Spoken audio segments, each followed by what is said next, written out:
Hello guys. तो आज हम पढ़ने वाले हैं कक्षा 12 में जो फिजिक्स का पहला चैप्टर है वैद्युत आवेश तथा क्षेत्र। ठीक है, इसमें हम पढ़ेंगे वैद्युत क्षेत्र की तीव्रता।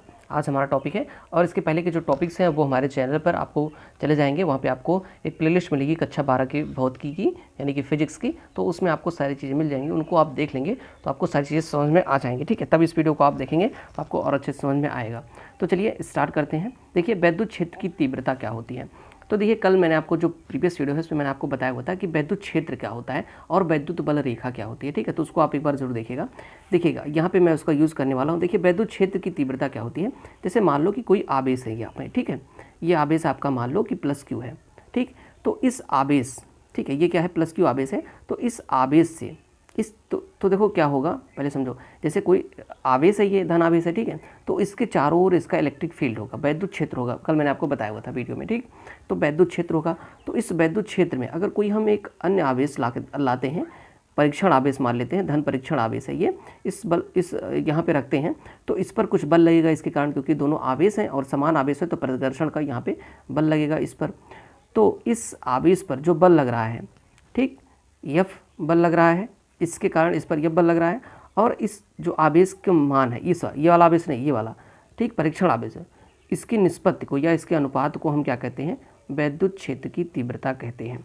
ठीक, ध्यान से देखिएगा कि किसी वैद्युत क्षेत्र में, चूंकि आवेश है तो इसके चारों ओर इसका क्षेत्र होगा, तो किसी वैद्युत क्षेत्र में स्थित धन परीक्षण आवेश पर, ठीक है, या परीक्षण आवेश पर लगने वाले बल, ठीक है, लगने वाले वैद्युत बल तथा आवेश के मान की निष्पत्ति को हम क्या बोलते हैं, वैद्युत क्षेत्र की तीव्रता बोलते हैं। ठीक, ये समझ में आया। चूँकि देखो वैद्युत क्षेत्र जो है एक सदिश राशि होती है और उसकी दिशा वही होती है जो वैद्युत बल की दिशा होती है। जैसे मान लो ये धन आवेश है और ये भी धन आवेश है, तो इन दोनों में प्रतिकर्षण होगा। प्रतिकर्षण का मतलब ये इसको बाहर की तरफ धक्का देगा, तो F, ठीक है, F अगर बल लग रहा है ना इस दिशा में, तो यही वैद्युत क्षेत्र की दिशा भी हो जाएगी। ठीक है, ये हो गया, ये आपका फार्मूला होता है। ये सदिश रूप में है, अगर अदिश रूप में हम प्रयोग करना चाहें तो E बराबर आप लिख सकते हो ये बटा क्यू डॉट। ठीक है, आपको समझ में आ गया, ये फार्मूला होता है।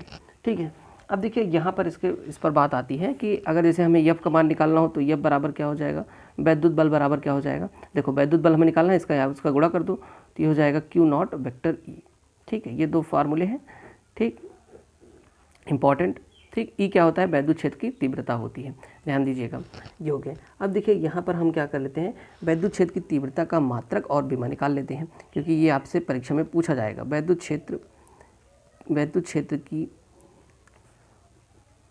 तीव्रता, वैद्युत क्षेत्र की तीव्रता का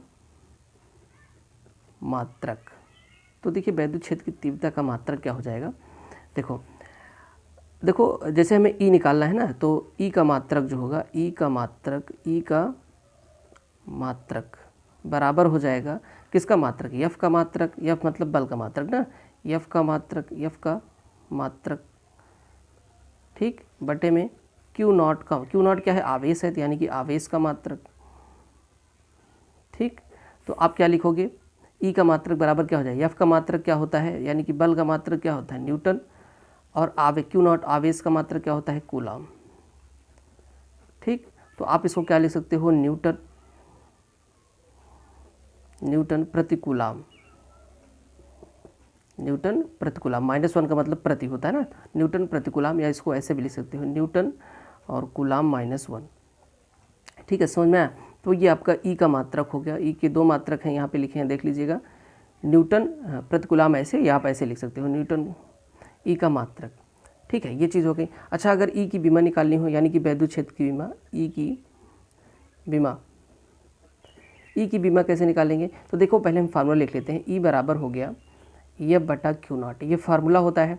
तो हमें ई की विमा निकालनी है, तो क्या करेंगे, ई की विमा जो हो जाएगी आपकी, ई की विमा बराबर हो जाएगा, देखो बल की विमा क्या होती है, पहले बल की विमा लिख देते हैं। बल की विमा होती है mL/T-2, ये बल की विमा हो गई।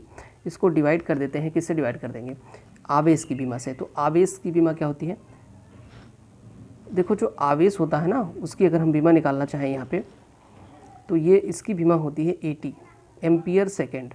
ठीक है, इसको ध्यान दीजिएगा। तो यहाँ पर हम लिखते हैं 80, ठीक, एम्पियर सेकेंड। अब हम क्या करते हैं, इन सबको ऊपर ले जाते हैं। तो पहले से m है, m लिख दिया, l है, l लिख दिया। अब देखो t-2 ऊपर है और यहाँ से एक और ऊपर जा रहा है, तो माइनस में जाएगा, तो t-3 हो जाएगा। ठीक, और यहाँ पे क्या है, a की पावर 1 है, ऊपर जाएगी तो 1 पावर -1 हो जाएगी।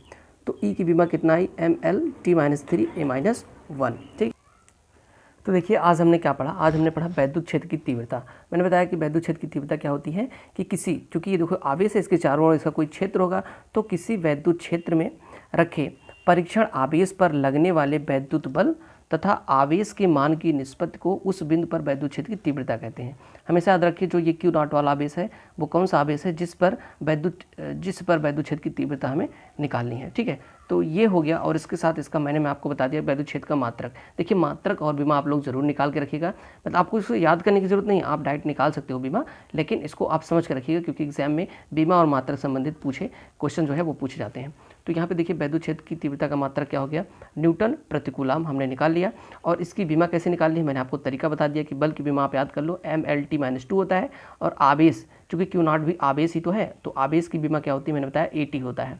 ठीक, तो हमने इसको रख दिया और इसको ऊपर जब लेके जाएंगे तो इतना आ जाएगा। ठीक, इसको याद रखिएगा, ये इस तरीके से निकाला जाता है। ठीक है, चलिए नेक्स्ट वीडियो में देखते हैं। वीडियो पसंद आए तो लाइक करना, चैनल को सब्सक्राइब करना। Thanks for watching.